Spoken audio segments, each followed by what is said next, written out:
Delly, good morning. How are you, man?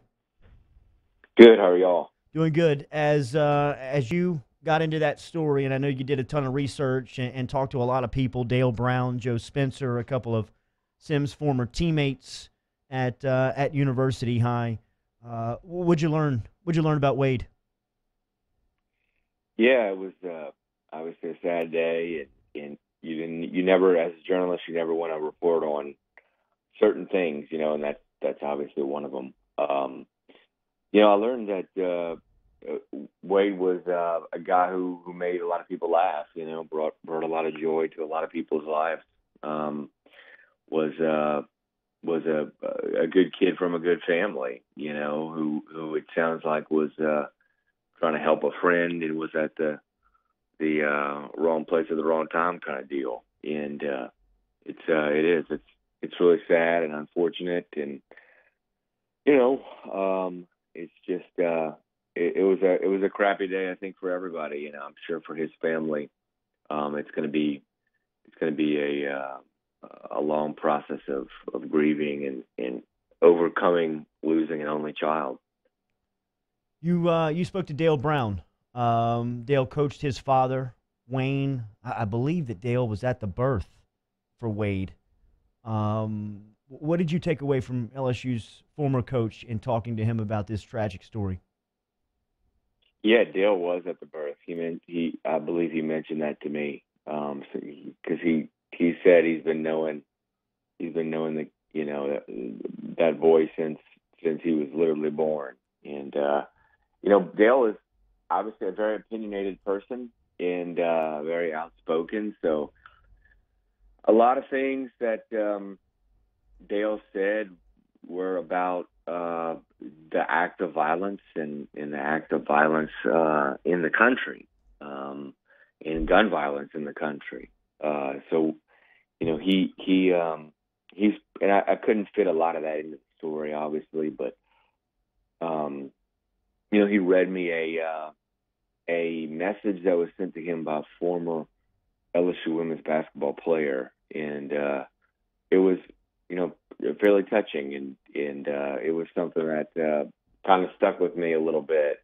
But Dale obviously knew the family. He was actually on the way over to the Sims's house when I was talking to him. I think a lot of former LSU coaches and LSU players were on the way over there. Johnny Jones was driving in from Houston when I talked to him on Friday on the way over to the Sims home.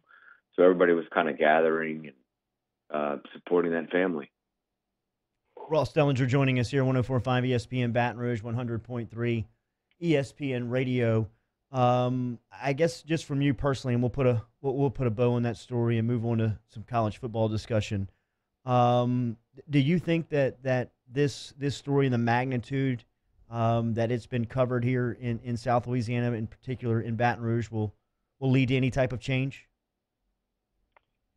Oh, I wish it would, but I'm not so sure. These things unfortunately happen so often, and that's one of the things Dale was saying. We like to think that this incident will bring change, or that incident will bring change, or the next one will bring change, and it never seems to quite happen like that. And so it hurts me to kind of say, but I doubt it will. And it's kind of sad. And I don't know when something will happen. And maybe it'll be just a long process, bit by bit. It'll take a while. But, I don't think it's going to be a complete change, just a drop of the hat kind of change. I know that was a tough story to publish. I was talking to you on Friday as you were putting a lot of the points together, and you did a fantastic job on it. And I know you had to go cover college football over the weekend too, as well as what you do for Sports Illustrated. You can follow him at Ross Dellenger on Twitter. You can find him here every Monday morning talking some college football. What'd you make of your former college, Mississippi State, as they were hosting this weekend their former head coach, Dan Mullen, and there was a ton made about this game and the return to Mullen to Davis-Wade Stadium, and his Florida Gators are able to leave Starkville with the win. Yeah, it was a little unexpected.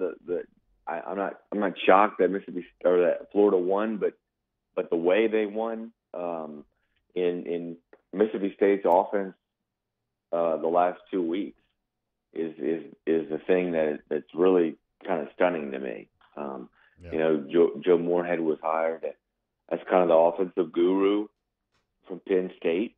You know, a guy who took over a team that he even admitted to me over the summer was ready to win. You know, one that Mullen had put together, and for them to have scored 1 touchdown in 2 games, 13 total points, and 400 total yards, it's pretty shocking.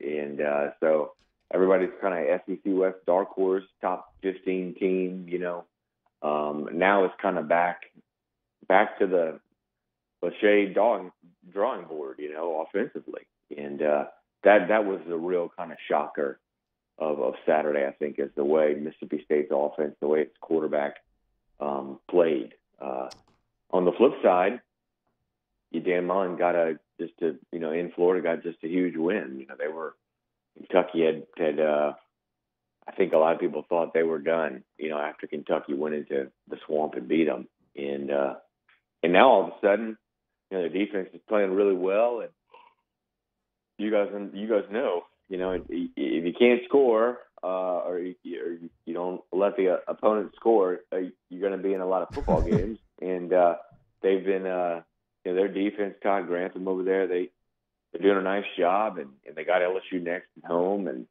I'm going to tell you that defense can I think they can hang with a lot of teams, and they're going to give LSU a little trouble.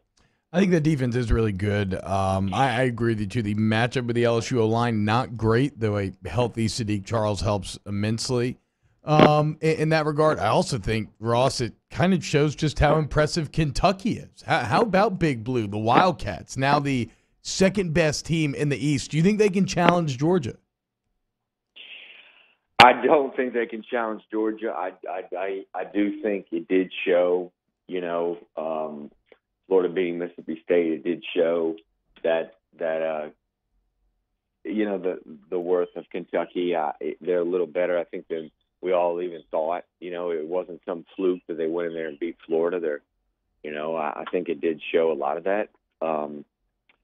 So yeah, and then I honestly I wasn't really a Big Blue believer. You know, I thought South Carolina would go in there and win this past weekend, and again they kind of showed me up, and so they're the real deal, obviously, and they're, again, that's another defense that is just really been playing well, and again, you know, you've got a few offenses in the SEC that have really struggled, but they have such good defenses, and I think Florida and Kentucky are 2 good examples of them. They have such good units on defense, and kind of the similar deal with LSU too. I mean, just a really good defense that they kind of lean on at times when the offense is struggling.